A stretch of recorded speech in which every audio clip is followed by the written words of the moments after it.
Hello everyone, welcome to Sanmarga classes. ವರ್ಗಗಳು ಮತ್ತು ವರ್ಗಮೂಲಗಳು ಈ ಅಧ್ಯಾಯದ 17ನೇ ಪ್ರಶ್ನೆಯನ್ನ ಗಮನಿಸಿ.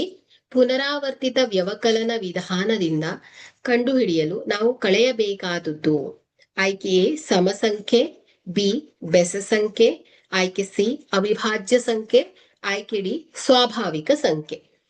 ಸೊ ಇಲ್ಲಿ ವಿಧಾನದ ಪ್ರಕಾರ, ವಿಧಾನದ ನಿಯಮದ ಪ್ರಕಾರ ಒಂದು ಪೂರ್ಣ ವರ್ಗ ಸಂಖ್ಯೆಯ ವರ್ಗಮೂಲವನ್ನ ಕಂಡುಹಿಡಿಯಲಿಕ್ಕೆ ಆ ಸಂಖ್ಯೆಯಿಂದ ಕ್ರಮವಾಗಿ 1ರಿಂದ ಪ್ರಾರಂಭಿಸಿ ಬೆಸ ಸಂಖ್ಯೆಗಳನ್ನ 1, 3, 5, 7 ಶೂನ್ಯ ಬರೋವರೆಗೆ ನಾವು ಕಳಿತಾ ಹೋಗ್ಬೇಕಾಗತ್ತೆ.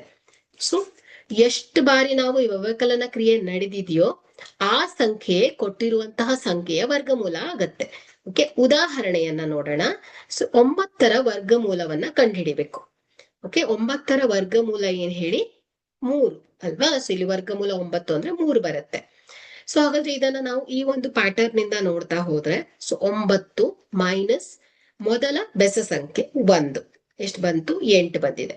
ಸೊ ಅಗೇನ್ 8ಅನ್ನ ಎರಡನೆಯ ಬೆಸ ಸಂಖ್ಯೆ 3ರಿಂದ ಕಳಿಬೇಕಾಗತ್ತೆ. ಎಷ್ಟು ಬರ್ತಾ ಇದೆ? 5.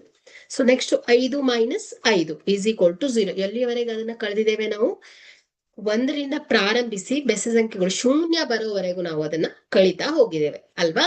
ಸೊ ಹಾಗಾದ್ರೆ ಇಲ್ಲಿ 1, 2, 3 ಬಾರಿ ಅಲ್ವಾ? ಸೊ ಇಲ್ಲಿ 3 ಹಂತಗಳಲ್ಲಿ ಶೂನ್ಯ ಬರೋದ್ರಿಂದ 9ರ ವರ್ಗಮೂಲ ಏನ್ ಹೇಳಿ? 3 ಆಗಿದೆ ಅಲ್ವಾ? ಸೊ ಹಾಗಾದ್ರೆ ಪುನರಾವರ್ತಿತ ವ್ಯವಕಲನ ವಿಧಾನದಿಂದ ಕಂಡು ಹಿಡಿಯಲು ನಾವು ಕಳೆಯಬೇಕಾದದ್ದು ಯಾವುದು ಹೇಳಿ? ಬೆಸ ಸಂಖ್ಯೆಗಳನ್ನ. ಹಾಗಾದ್ರೆ ಕೊಟ್ಟಿರುವಂತಹ ಆಯ್ಕೆಯಲ್ಲಿ ಬಿ ಬೆಸ ಸಂಖ್ಯೆ ಸರಿಯಾದ ಆಯ್ಕೆ ಆಗಿದೆ. Thank you.